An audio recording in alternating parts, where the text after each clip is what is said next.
While the entire world was watching Tehran burn, while missiles were streaking across the night sky over Tel Aviv, while oil tankers sat frozen in the Strait of Hormuz and global markets went into freefall, one man was quietly sitting in a palace in Riyadh, picking up the phone, not to condemn the war, not to call for peace, but to collect the most extraordinary geopolitical reward in modern Middle Eastern history.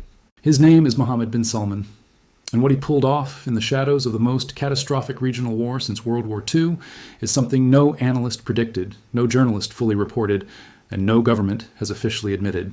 By the time this video ends, you will understand why MBS may have just changed the balance of power in the entire Middle East forever, without firing a single bullet, without making a single public concession, and without giving Israel the one thing it has been demanding for years. Stay with me, because the final revelation in this video will completely rewrite everything you thought you knew about who is really winning this war. Let us go back to February 28th, 2026, the day the world changed. On that Saturday morning, the United States and Israel launched a joint military operation against the Islamic Republic of Iran, the most significant military strike on a sovereign nation in over 2 decades. The stated objectives shifted almost hourly inside the Trump administration. At various points, officials said the goal was to prevent Iran from obtaining a nuclear weapon. Then it was to destroy Iran's ballistic missile infrastructure. Then it was to protect U.S. military assets. Then it was regime change. The incoherence of the messaging told you something very important. This was not a war that had been planned in a strategic vacuum. This was a war that had been lobbied for, pressured for, and ultimately triggered by 2 governments on the outside of the Oval Office. And, according to reporting from the Washington Post, sourced to 4 separate individuals with direct knowledge of the matter, one of those governments was not Israel. It was Saudi Arabia. Crown Prince Mohammed bin Salman, the man who controls the world's largest oil reserves, made multiple private phone calls to Donald Trump in the weeks leading up to February 28th. According to those sources, MBS and his brother, Saudi Arabia's defense minister, repeatedly told Trump that Iran would only grow more dangerous over time unless it was struck with far greater force than the limited strikes of the previous year. MBS framed it in terms Trump understood: strength, dominance, legacy. He told Trump that only a decisive blow could restore American credibility in the region. He told Trump that the window was now, that Iran was at its weakest, that the protests inside Iran in early 2026, the crumbling economy, the degraded proxy network, the weakened Hezbollah, all of it meant that the right application of force right now could deliver the historic result that no American president had ever achieved. Trump listened. And on a Saturday morning, the bombs started falling on Tehran. Now here is where the story gets extraordinarily interesting. Because publicly, Saudi Arabia had spent months insisting it wanted diplomacy. MBS gave interviews, sent signals through intermediaries, participated in the Saudi-hosted, UN-backed dialogue processes.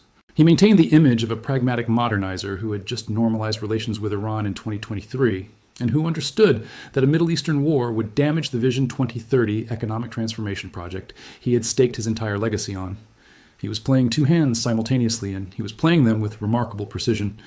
The public hand said peace, the private hand said strike, and when the strike happened, MBS had something prepared that would make what followed even more astonishing. Within the first 72 hours of the conflict, the region descended into exactly the kind of chaos that any rational observer would have predicted. Iran launched hundreds of ballistic missiles and drones, not just at Israel, not just at U.S. military bases, but at every Gulf state that hosted American forces. Bahrain got hit, Kuwait got hit, Qatar got hit, the UAE got hit, and yes, Saudi Arabia got hit too. Drones were intercepted over Riyadh. Missiles targeted the eastern province oil fields. The Sheba oil field, deep in the empty quarter desert, was targeted multiple times. For a nation whose entire economic future is tied to oil revenue, whose Vision 2030 project depends on a stable investment climate, whose crown jewel, NEOM construction project, requires hundreds of billions in foreign direct investment, these strikes were an existential economic threat. The Gulf Miracle, that extraordinary bubble of gleaming towers, luxury tourism, and financial services that MBS had built, was suddenly under the shadow of Iranian missiles. And yet, and this is the part that stunned analysts, Saudi Arabia did not panic. It did not capitulate. It did not call for a ceasefire in ways that would undermine the U.S.-Israeli operation. Instead, it quietly continued its air defense interceptions, condemned the Iranian strikes in measured diplomatic language, and kept the back channels open with Washington. Because MBS had already placed his bet, and the bet was not about surviving this war. The bet was about what he would extract from Washington because of this war. Think about what Saudi Arabia's strategic position was before February 28th. For years, Riyadh had been trying to finalize a defense treaty with the United States that would give Saudi Arabia formal security guarantees. the kind of ironclad military commitment that Israel enjoys, the kind of arrangement that would make Saudi Arabia untouchable. That treaty had stalled repeatedly. The Biden administration had conditioned it on Saudi normalization with Israel and Israeli concessions to the Palestinians on the path to a two-state solution. MBS wanted the security guarantees. He wanted the advanced weapons. But he did not want to be the Arab leader who's formally normalized with Israel, while Palestinian suffering continued on live television for the entire Muslim world to watch. That was a domestic and regional political impossibility. Enter the war. Enter the extraordinary leverage that MBS now held. Because when Iran's missiles started raining down on Gulf states, when the Strait of Hormuz effectively closed and global oil prices began their vertical climb toward levels not seen in decades, when the entire global economy started feeling the tremors of a war that MBS had privately helped to initiate, Saudi Arabia became the indispensable nation, not just a partner, not just an ally, the indispensable nation, the one whose oil fields had to be protected, the one whose airspace and intelligence cooperation were essential to the military operation, the one whose diplomatic relationships with Gulf neighbors were holding the regional coalition together, and the one whose eventual role in any post-war economic settlement of Iran would be absolutely critical. Trump needed MBS, not the other way around, and MBS knew it. Now, let us talk about the F-35. For years, Saudi Arabia has requested the F-35 Joint Strike Fighter, the most advanced combat aircraft ever built, the stealth fifth-generation fighter that represents the absolute pinnacle of American military technology. For years, Washington said no. The reasons were multiple. There were concerns about technology transfer, about Saudi Arabia's relationships with China and Russia, about the maintenance infrastructure required, about the classified systems embedded in the aircraft that could theoretically be compromised. But the deepest reason was always Israel. The United States has historically maintained what it calls Israel's qualitative military edge, a policy commitment to ensuring that Israel always maintains a decisive military and technological advantage over every other nation in the region. Giving the F-35 to Saudi Arabia would, in theory, challenge that edge. Israel lobbied against it. U.S. Congress members who support Israel blocked it. And so, year after year, Saudi Arabia was told it could have advanced weapons, just not that weapon. Until now. Because in the weeks following the start of the Iran war, as the Trump administration worked its way through the implications of what it had unleashed, a remarkable set of conversations began. Sources familiar with the discussions describe an accelerated framework of negotiations between Washington and Riyadh that goes far beyond anything previously discussed in the Biden era. And this is where the F-35 comes in. Because inside the Trump administration, there are serious conversations now happening about whether the calculus of Israel's qualitative military edge has fundamentally changed. Here's the argument being made. Iran, which was always the primary threat justifying Israel's military superiority, has now had its military capabilities dramatically degraded by the joint U.S.-Israeli operation. The threat environment has changed. Saudi Arabia, which has just demonstrated its reliability as an ally by absorbing Iranian strikes without breaking, by providing intelligence cooperation, by keeping its airspace and diplomatic relationships available to the coalition, deserves a reward commensurate with its contribution. And the F-35 is that reward. Israel has been informed about these discussions. And here's the part of the story that is most remarkable. Israel has not been able to stop them. Netanyahu is in no position to object to a deal that gives Saudi Arabia advanced weapons, because Netanyahu needs Trump to continue the Iran operation. Israel has privately warned that it is running critically low on ballistic missile interceptors, a fact reported by Semaphore and confirmed that dependence has dramatically reduced Israel's leverage over American decision-making in ways that would have been unthinkable before February 28th. Netanyahu can protest. He cannot veto. And so the F-35 conversation with Saudi Arabia continues. That war, in the short term, has cost Saudi Arabia real economic pain. Iranian drones and missiles have struck Saudi territory. Oil infrastructure has been threatened.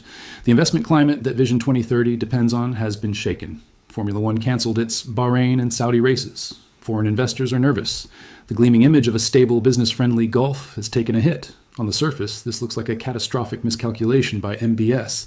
But look underneath the surface. The war has done in 3 weeks what 2 decades of Saudi diplomacy could not do. It has created a situation in which the United States absolutely needs Saudi Arabia.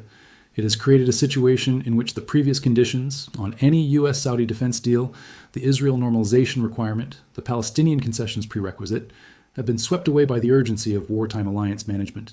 It has created a situation in which Trump, who wants to be seen as the dealmaker who rewarded loyal allies and punished adversaries, has every political incentive to give MBS what he wants. And it has created a situation in which Iran, which was the primary obstacle to Saudi Arabia's long-term regional dominance, is being systematically degraded militarily by the most powerful air force in human history, doing the work that Saudi Arabia could never have done alone, while Saudi Arabia watches, absorbs the pain, and waits for the check to arrive. This is not luck. This is not coincidence. This is one of the most sophisticated geopolitical maneuvers of the 21st century. Let us now talk about the economic dimension of this story, because the global economic fallout of the Iran war is not a side effect. For MBS, it is part of the strategy. Saudi Arabia controls OPEC+. Saudi Arabia is the world's largest oil exporter. Saudi Arabia sits on reserves that give it an almost unique ability to shape global energy prices over the medium and long term. And what has happened to oil prices since February 28th is nothing short of extraordinary. The Strait of Hormuz, that narrow waterway between the Persian Gulf and the Gulf of Oman, carries approximately 20% of the world's oil supply. Every day, roughly 18 to 20 million barrels of oil pass through that strait. When Iran began targeting shipping vessels in the strait, when the IRGC fired on vessels that ignored warnings, when mine-laying ships were deployed and Oman's navy had to rescue sailors from struck vessels, when 16 oil tankers and cargo ships were attacked in and around the strait and the Gulf, the global oil market experienced a shock of historic proportions. Tanker traffic through the strait slowed to a near standstill. 150 freight ships, many of them oil tankers, sat stalled outside the strait, unable to proceed. The U.S. benchmark crude price spiked dramatically. European energy markets went into emergency mode. Asian economies that are almost entirely dependent on Gulf oil imports began drawing down strategic reserves while desperately looking for alternative supplies. The Fertilizer Institute in Washington published analysis showing that nearly 50% of global urea and sulfur exports, as well as 20% of global liquefied natural gas used as a feedstock for nitrogen fertilizers, transit through the Strait of Hormuz. The United Nations World Food Programme issued warnings that the conflict was creating conditions for a significant long-term increase in global food prices, echoing the supply chain disruptions of 2022, but potentially far more severe. If you have wondered why the price of everything from gasoline to bread to fertilizer to plastics seems to be climbing simultaneously, the answer comes back to that narrow body of water being held hostage by the Iran war. For the United States, the economic pain is already visible and accelerating. U.S. average gas prices crossed $3.63 per gallon in the latest readings, a 22-month high, and still climbing. The Dow Jones Industrial Average fell over 400 points in a single session in early March. Broader economic forecasts from the IMF and independent analysts are warning of inflationary pressures and significant slowing of global growth if the conflict extends beyond 6 to 8 weeks. The Federal Reserve is in an extraordinarily difficult position. Inflation is rising because of energy costs, which would normally call for interest rate increases to cool the economy. But the economic uncertainty from the war is simultaneously threatening growth, which would normally call for rate cuts or holds. Stagflation, that ugly combination of rising prices and stagnant growth that haunted the Carter administration in the late 1970s, is being mentioned in economic analysis papers for the first time in decades. The American public may be supportive of punishing Iran in the abstract. Americans filling up their tanks at $4 a gallon and watching their grocery bills climb are a different political constituency. This is why Trump's push for a naval coalition to keep the Strait of Hormuz open, his calls to China, France, Japan, South Korea, and the UK to send warships, his public statements that tanker crews should show some guts and go through the strait, all of these reflect a genuine urgency about the economic dimension of the conflict that is shaping American diplomatic and military decision-making in real time. And here is where Saudi Arabia's position becomes economically strategic in ways that most analysts are still underestimating. Saudi Arabia has the ability to flood the market with oil if it chooses, driving prices back down and providing relief to the global economy and to Trump's political standing. Saudi Arabia has the relationships and the OPEC+ influence to coordinate a production response that could stabilize energy markets within weeks. Saudi Arabia is one of the few nations that can genuinely offer Iran a diplomatic off-ramp through its historically significant role as a mediator in Gulf conflicts. Saudi Arabia hosted the 2023 normalization talks with Iran that temporarily reduced tensions. It could play a similar role again, at the right moment, at the right price. That price, as we are seeing it take shape, is the F-35, the defense treaty, and the civilian nuclear deal. All three, without giving Israel what it has traditionally demanded as the price of any U.S.-Saudi breakthrough, a formal normalization of relations between Riyadh and Tel Aviv, and Israeli commitments on Palestinian statehood.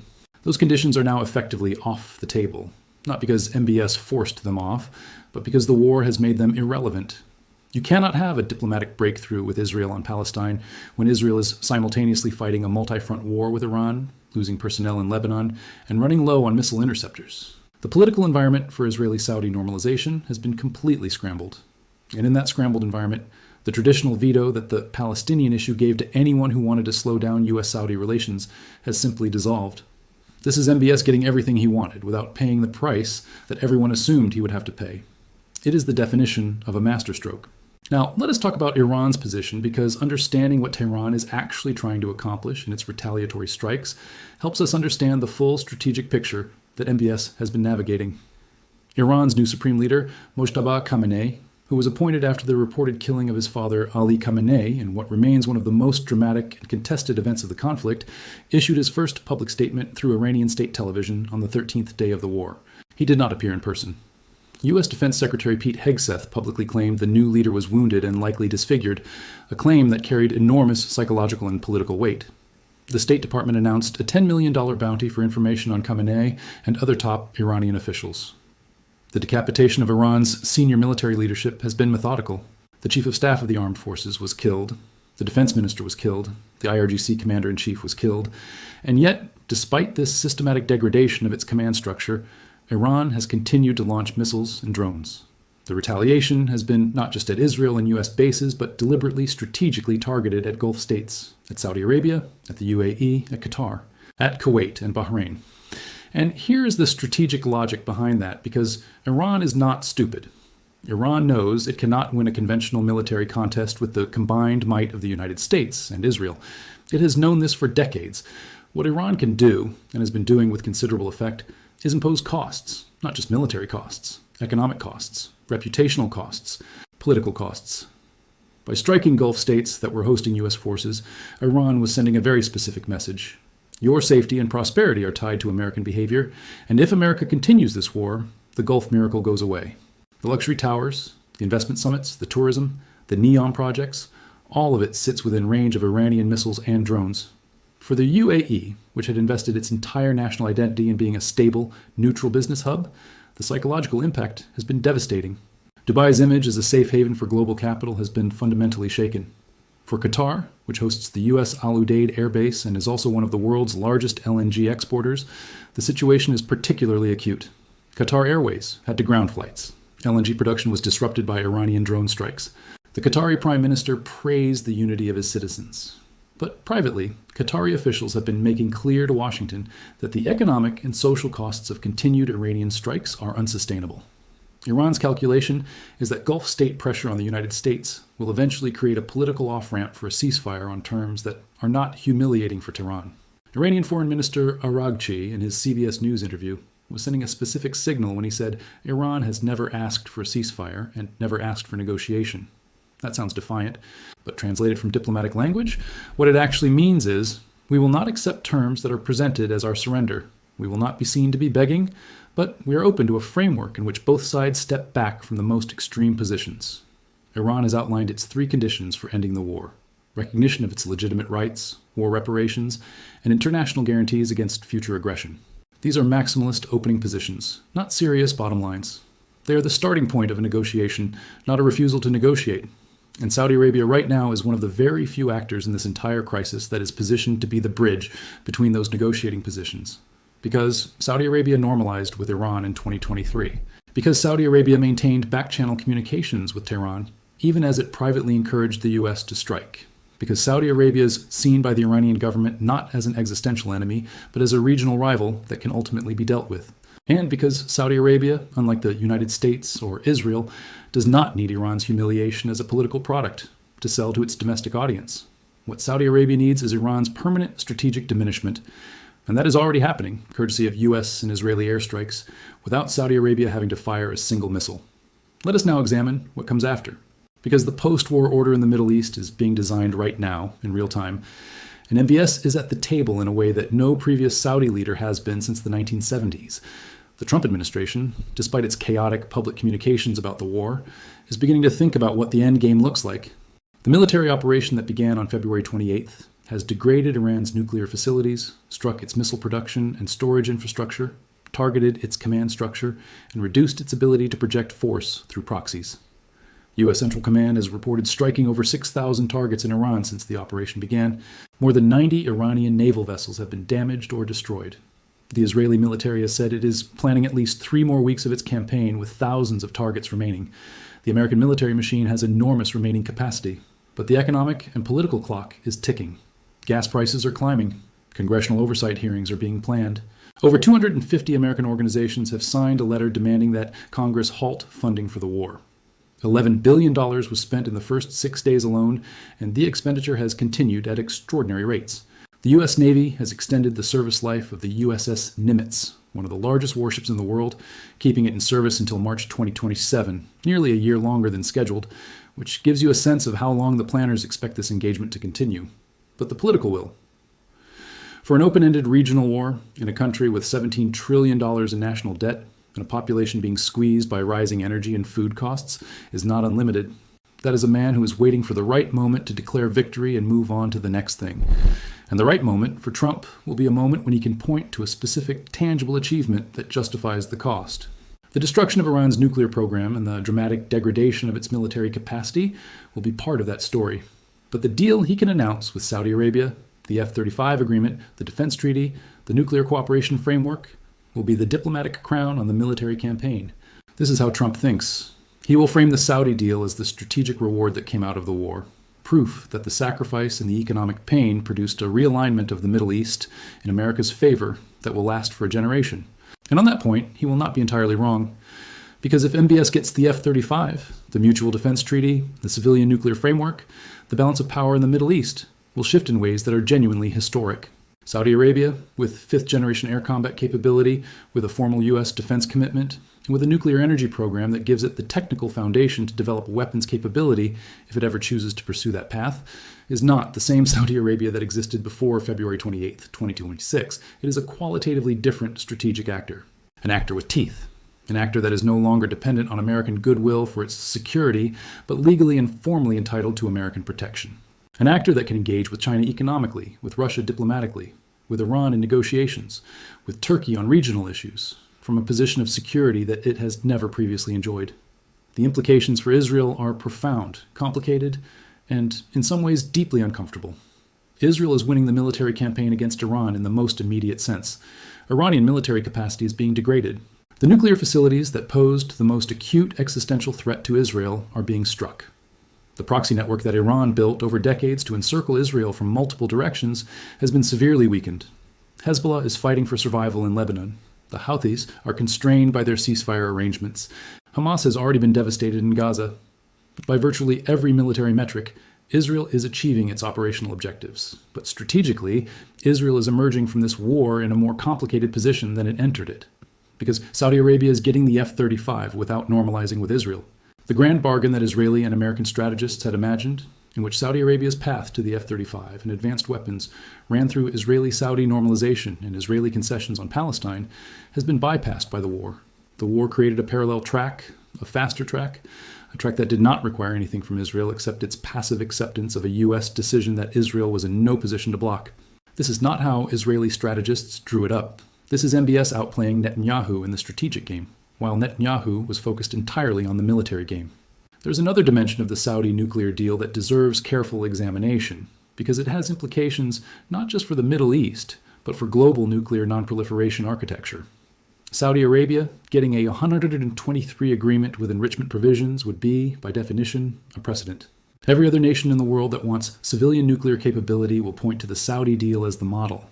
Turkey, Egypt, the UAE, even states further afield will say, if Saudi Arabia can enrich, why not us? The United States has always managed its civilian nuclear cooperation agreements with extraordinary care precisely to prevent the proliferation of enrichment technology, because enrichment is the critical dual-use technology that bridges the gap between civilian nuclear power and weapons capability. A deal that gives Saudi Arabia enrichment rights, even under strict monitoring, is a significant departure from the historically conservative American approach to nonproliferation. The Trump administration's apparent willingness to make this departure reflects two things. First, the assessment that the nuclear nonproliferation architecture is already under severe stress from Iran's nuclear advances, North Korea's arsenal, and the deteriorating relationship with Russia and China on arms control. In an environment where the non-proliferation regime is already crumbling, the calculus of strictly maintaining the old rules for allies, while adversaries ignore them, becomes harder to sustain politically. Second, and more practically, Trump sees the Saudi deal as a massive economic win. The civilian nuclear market is worth hundreds of billions of dollars. American nuclear companies like Westinghouse and others have been largely excluded from major international nuclear projects because American deals require strict non-enrichment conditions that other national suppliers, particularly Russia's Rosatom and China's CGNPC, do not impose. A Saudi deal on modified terms could open the door for American companies to compete more effectively in the global nuclear market, creating American jobs, generating American exports, and reducing Russian and Chinese influence in the global nuclear energy sector. This is the kind of argument that resonates with Trump. Not the abstract principle of nonproliferation, the concrete reality of American companies getting contracts and American workers getting jobs, and MBS, who has an extraordinary talent for packaging his strategic requests in terms of American economic benefit, has apparently framed the nuclear deal conversation in exactly those terms. So let us put the whole picture together, because we have now covered all the pieces. February 28th, the war starts. MBS had privately lobbied for it. The war destroys the Biden-era framework that conditioned the Saudi deal on Israeli-Palestinian progress, because that progress is impossible in wartime. The war creates the political and economic urgency for Trump to close the Saudi deal quickly, to show a diplomatic win that justifies the economic pain. And the war, by degrading Iran's military capacity, delivers the fundamental strategic objective that Saudi Arabia could never achieve on its own: the permanent diminishment of its most dangerous regional rival. F-35 deliveries would take years from the signing of any agreement.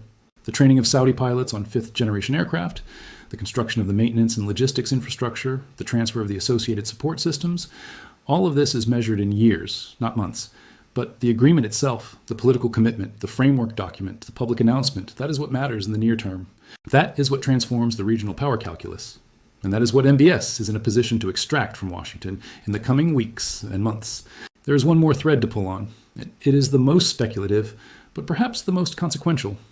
There are reports, unconfirmed and denied by all parties, that back-channel conversations have begun, mediated by Gulf states including Qatar and Oman, exploring the conditions under which Iran would accept a negotiated end to the current military campaign. Qatar has been particularly active, using its unique position as both a U.S. military base host and a historical intermediary with Tehran. Iran's foreign minister, Araghchi, has indicated that several countries are negotiating with Iran on safe shipping passage through the strait, without identifying which nations. If a negotiated ceasefire emerges in the coming weeks, the nation that brokers it, the nation that can claim credit for ending the economic crisis, reopening the Strait of Hormuz, and stabilizing global energy markets, will emerge from this war as the unquestioned dominant power in the Arab world. That nation could be Saudi Arabia. MBS has positioned himself as both a key instigator of the military phase and a potential broker of the diplomatic phase. He helped start the fire. It is a global one. The world going into 2026 assumed that the major actors shaping the Middle East's future were the United States, Israel, and Iran. The war has revealed a fourth actor who was operating in the background all along, an actor who lobbied for the war, absorbed its costs, and positioned himself to collect the dividends, an actor who is on the verge of receiving the most advanced military aircraft in American history, a formal defense treaty that transforms Saudi Arabia into a protected American ally, and a civilian nuclear framework that gives the kingdom the technical building blocks for regional strategic parity. An actor who achieved all of this without normalizing with Israel, without making public concessions to Washington on Palestinian rights, and without publicly breaking from the diplomatic consensus that said he wanted peace. The missiles are still flying as of today, March 16th, 2026. The Strait of Hormuz is still disrupted. Iranian drones are still being intercepted over Gulf capitals. Israeli aircraft are still striking western Iran. The human cost on all sides continues to mount. And in the marble corridors of a palace in Riyadh, Mohammed bin Salman is reading the room, waiting for his moment, and getting everything he ever wanted from a war that the world is still struggling to understand. That is what a silent masterstroke looks like. That is what generational strategic thinking looks like when it is executed by someone who has been underestimated by almost everyone for almost his entire career. The Middle East is being reborn in the fires of 2026. And when the smoke clears, the map of power, influence, and security architecture in this region will look fundamentally different from anything that existed before. The United States will have degraded its primary adversary. Israel will have achieved its military objectives at an extraordinary cost. Iran will be diminished, wounded, possibly in the early stages of a regime transition that no one can predict. And Saudi Arabia will have a defense treaty, a nuclear program, and the F-35, without making a single concession, without paying the price that everyone assumed was non-negotiable. But before we get to what happens next, we need to go deeper on the economic architecture of this deal, because the financial dimensions of the MBS Masterstroke are just as staggering as the military ones, and they are the part of this story that most YouTube channels covering the conflict are completely missing. Let us talk about Vision 2030, because you cannot understand what MBS is doing without understanding the economic transformation project that is the central obsession of his reign. When MBS launched Vision 2030 back in 2016, the fundamental premise was simple but audacious. Saudi Arabia could not remain an oil-dependent economy forever. Oil revenues were volatile, the global energy transition was a real long-term threat to hydrocarbon demand, and a nation of roughly 35 million people, with a rapidly growing, young, and increasingly educated population, needed to create an economy that could provide employment, opportunity, and prosperity, independent of whatever happened to the price of crude oil. Privatization of Saudi Aramco, the world's most profitable company, in what became the largest IPO in human history. It involved the hosting of Formula One races, global music concerts, international sporting events, and economic summits designed to project an image of a modernizing, open, investable Saudi Arabia to the world. All of that costs money, requires foreign direct investment, and depends on a stable regional environment that reassures global institutional investors that their capital is safe. The Iran war threatens all of it in the short term. Iranian drone strikes on Saudi territory, images of intercepted missiles over Riyadh, news of oil infrastructure being targeted in the eastern province and the empty quarter, all of these undermine the carefully constructed narrative of Saudi Arabia as a stable haven for global capital. The Abu Dhabi Investment Authority, the Kuwait Investment Authority, the Qatar Investment Authority, all the major Gulf sovereign wealth funds have been watching the conflict with mounting concern, knowing that the entire Gulf Cooperation Council economic model rests on a foundation of perceived safety and security genuinely investable at the scale MBS needs. Every global institutional investor who was previously wondering whether the Saudi security environment was durable enough for a multi-decade capital commitment will read the Mutual Defense Treaty and update their risk assessment. The F-35 deal and the Defense Treaty are not distractions from Vision 2030. They are its foundation. Now let us talk about the oil market, because the energy economics of this war are reshaping the global order in ways that extend far beyond the Middle East. Before the Iran war started, global oil markets were already navigating a complex environment. OPEC Plus had been managing production cuts to support prices. The energy transition was creating uncertainty about long-term demand. The United States had become the world's largest oil producer through its shale revolution, giving Washington a degree of energy independence that previous administrations could only dream of. And Saudi Arabia, as the de facto leader of OPEC Plus, was managing a delicate balance between keeping prices high enough to fund its domestic spending programs and low enough to prevent demand destruction and market share loss to American shale producers. The Iran war has blown up that entire calculation. When the Strait of Hormuz effectively closed to normal commercial traffic, it did not just reduce Iranian oil exports, which were already significantly curtailed by sanctions. It threatened the entire Gulf oil export system. Saudi Arabia, Kuwait, Iraq, the UAE, all of these nations export their oil through or around the Strait of Hormuz.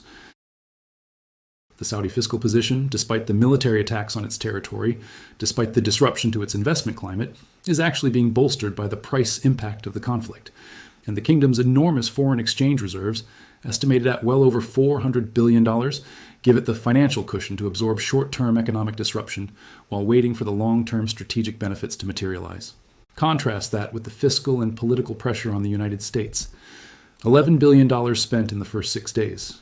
A commitment to a military operation with no clearly defined end state. A gas price crisis that is showing up in consumer sentiment surveys.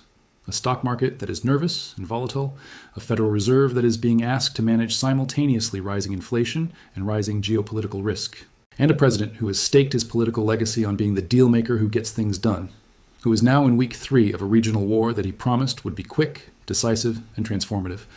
Trump needs the Saudi deal to close. He needs it to close soon, because the Saudi deal is the diplomatic prize that justifies the military campaign, the tangible outcome that he can present to the American public as evidence that the sacrifice was worth it.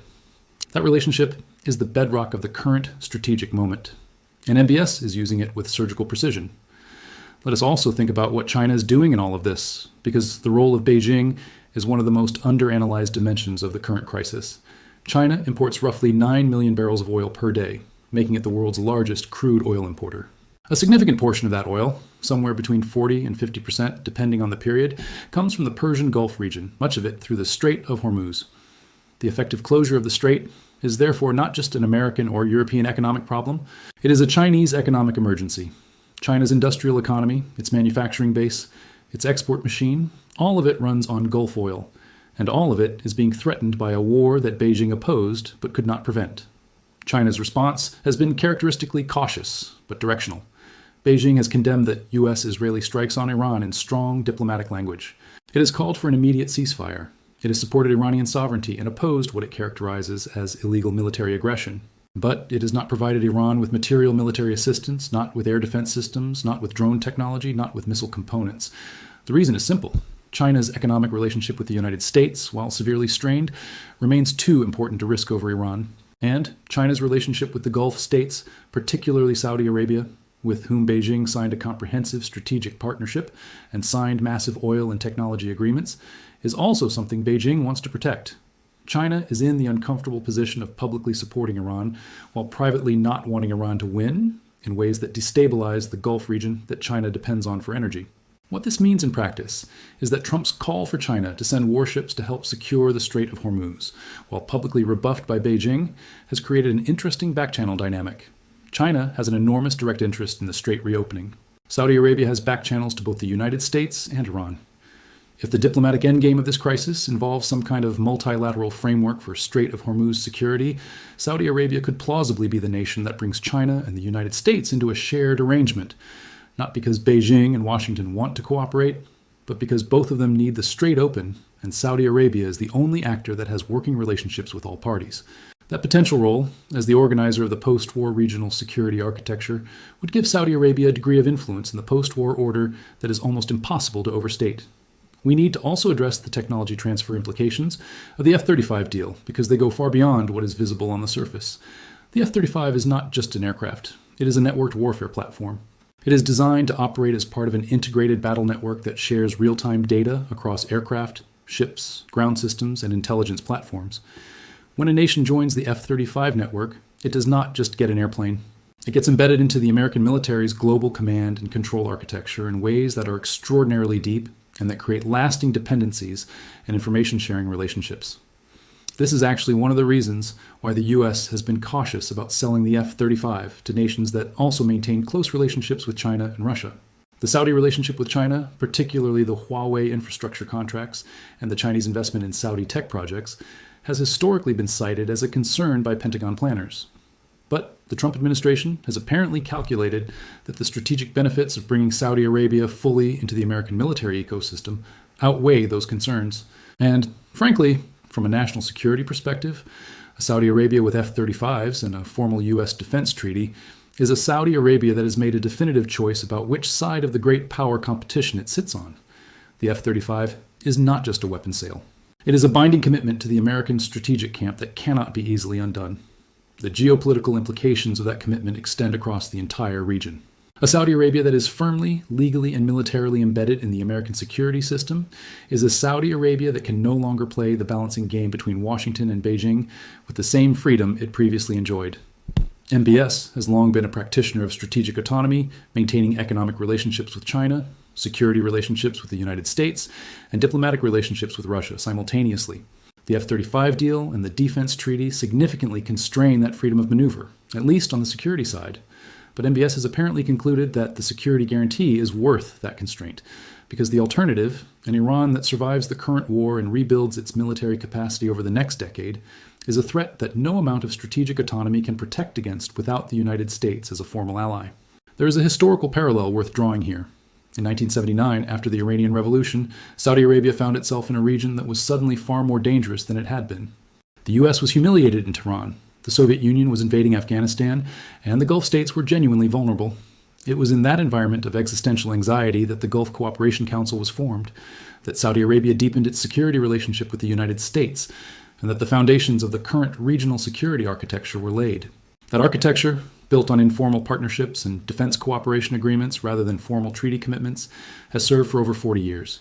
But it has also, as we have seen in the current crisis, had real limitations. Iran was never truly deterred. It built its proxy network, developed its missile arsenal, and advanced its nuclear program despite 4 decades of American partnership with the Gulf states. A formal treaty commitment of the kind now being negotiated is the long overdue upgrade to an architecture that the events of 2026 have proven to be insufficient. MBS is making a generational bet. He is betting that the strategic environment created by the Iran war, the degraded Iranian military capacity, the new U.S. commitment to Saudi security, the F-35 capability, and the civilian nuclear foundation will sustain Saudi Arabia's regional primacy for the next 30 to 50 years. He is betting that the short-term economic pain of the war will be more than compensated by the long-term strategic dividends. He is betting that Trump, with his deal-making instincts and his desire for a legacy-defining diplomatic achievement, is the right American president at the right American moment to close the agreement that previous administrations would never have closed. And he is betting, perhaps most audaciously, that by the time the smoke clears from the Iran war, the world will look at Saudi Arabia and see not a country that was caught in the crossfire, but a country that was the smartest player at the table. History will judge whether that bet was right. But right now, in real time, watching the chessboard of the Middle East in March of 2026, the evidence suggests that Mohammed bin Salman may have just made the most consequential strategic play of any Arab leader since Anwar Sadat flew to Jerusalem in 1977. Sadat made peace with Israel and was eventually killed by his own people. MBS is getting everything Sadat got and more, without making peace with Israel, without the domestic political risk, and without paying any of the traditional prices. He is getting the security, the weapons, the nuclear technology, and the regional dominance, while Israel is stuck in a multi-front war that it cannot end without American help, and while Iran is being systematically dismantled by the most powerful military in human history. The man who was widely written off by Western observers as a reckless autocrat after the Khashoggi affair, the man who started the Yemen war, the man who blockaded Qatar, the man who arrested his rivals in the Ritz-Carlton Hotel, has turned out to be one of the most sophisticated strategic thinkers of his generation. Whether you admire his methods or deplore them, the results speak for themselves. Saudi Arabia is on the verge of being the biggest winner of the most destructive war in the modern Middle East. And MBS did it quietly, patiently, and with a precision that few people noticed until it was already done. Watch the next few weeks carefully. The F-35 discussions will advance. The defense treaty language will be refined and leaked through friendly media. The nuclear framework will move from back channels to something approaching a formal negotiating process. And at some point, perhaps at a summit in Riyadh, perhaps at a press conference in the Rose Garden, Trump will announce the deal. He will call it historic. He will say it is the greatest thing ever done in the Middle East. He will talk about American jobs and American security and American dominance. And somewhere in the background, Mohammed bin Salman will be watching. And he will know that the silent masterstroke he spent years setting up has finally paid off. The Strait of Hormuz may or may not reopen in the coming weeks. The bombs may or may not stop falling on Tehran. The missiles may or may not keep flying over Gulf capitals. But the reshaping of the Middle East's strategic order is already underway. And the man who is most profoundly reshaping it never fired a single bullet.